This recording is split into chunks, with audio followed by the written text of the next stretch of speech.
on a Saturday morning, what better thing is there to do than to go to your CEO's residence in beautiful Carmel for some tips on leadership?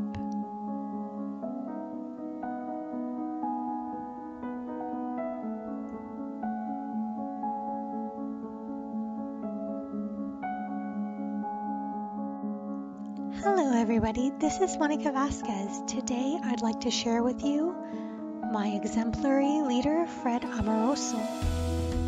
Today I will be going over Fred's thoughts on philosophy of leadership, his successes, the importance of relationships, charisma as a leadership trait, and then tie in my own thoughts and opinions on Fred and whether or not I would like to use any of his tools or techniques as I grow as a leader. Let's begin with philosophy.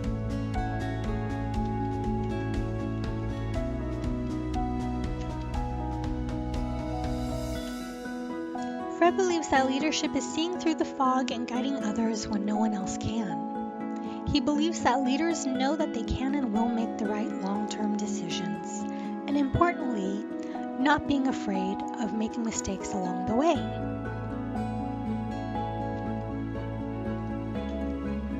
In terms of leadership style, he believes in the empowerment of the workforce that supports a leader. I believe that because of the role he held in the company, which was a CEO, he was relatively hands-off, but neither him nor I characterize him as laissez-faire. He prefers to allow freedom in each individual's work style so that they are not hindered by how he wants things done. And finally, he tried to be available to employees no matter what position they held in the company. Three words that I believe characterize him are vision, empowerment, and relatability. As it relates to vision and leadership, Fred definitely had a vision, which reminded me of a quote from Dr. Martin Luther King Jr.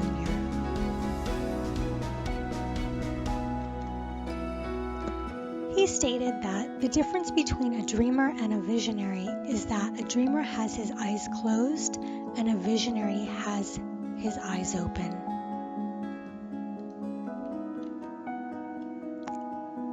Fred's vision and determination led him to several of his successes. Let's talk about a few of them. While he was a CEO at then Macrovision, he looked at where technology and the market were going and did something that most CEOs would not do. He set out to acquire a company 2 times the size of the current business. This acquisition led to revenue almost tripling the size of the company that I was hired into. In addition, the stock went from roughly $17 a share to over $60 at one point. But most importantly, the reorganization benefited employees on many aspects. The company was doing great, and he took the energy and positivity and listened to what people wanted. The company designed a stock plan that had a 2-year look back, and employees were able to enroll into pay deductions for ESPP over and above that which other similar organizations allowed. We added a gym, cafe, and ensured that employee benefits were up to the standards that employees wanted and deserved. Although he saw these as his major successes, I also believe that he was successful as after he retired, he was the member of several boards across the Silicon Valley.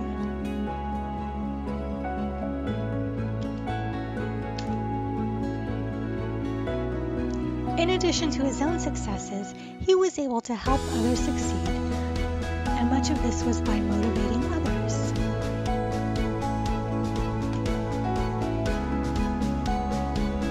He believed that with positive reinforcement, he could help build confidence in others. Once the team had confidence, he would challenge the team to push harder and go farther than they thought they could. And finally, he got out of their way. Once they were up and running, he didn't want to hinder their ability. Next, let's discuss what success really is to Fred.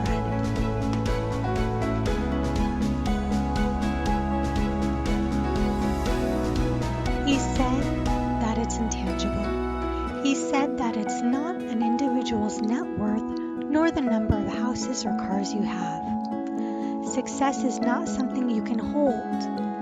It's intangible, a feeling. When you have done what you set out to do, you've succeeded. That feeling is better than a car, a house, or anything you can buy. Next, I dug into relationships and their importance on being a leader.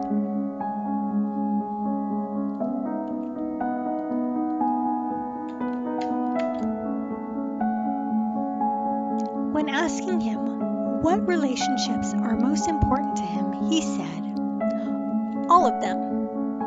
Everyone has something to give."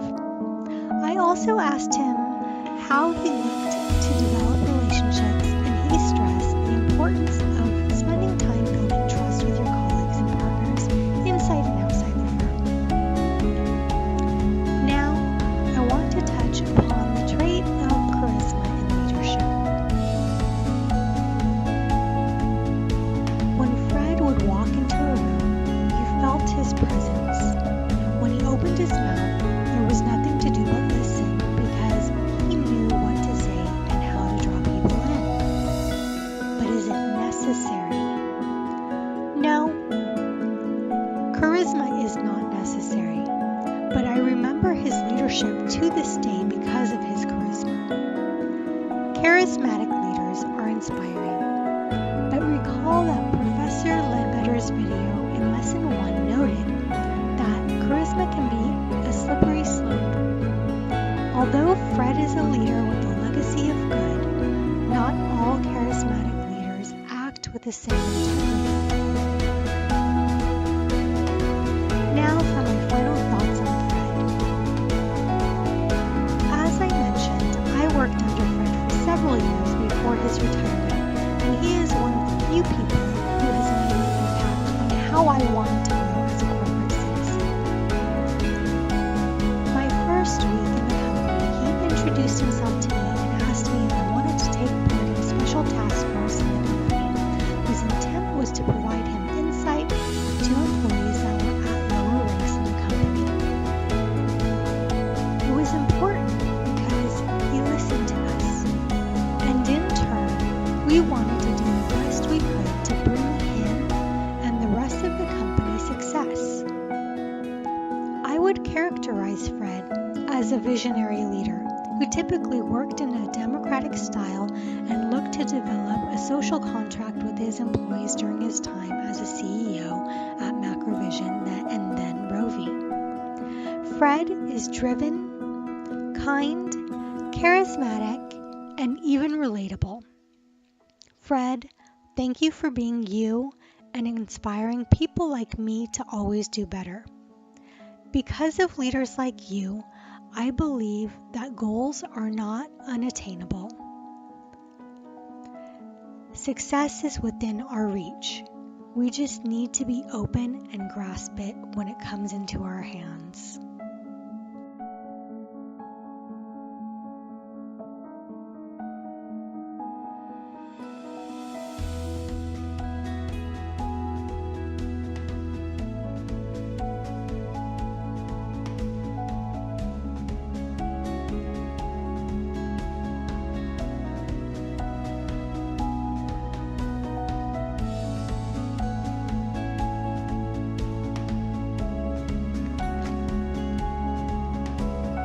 After a day of catching up, asking questions, and recollecting, I drove back home and thought of what a great mentor he was.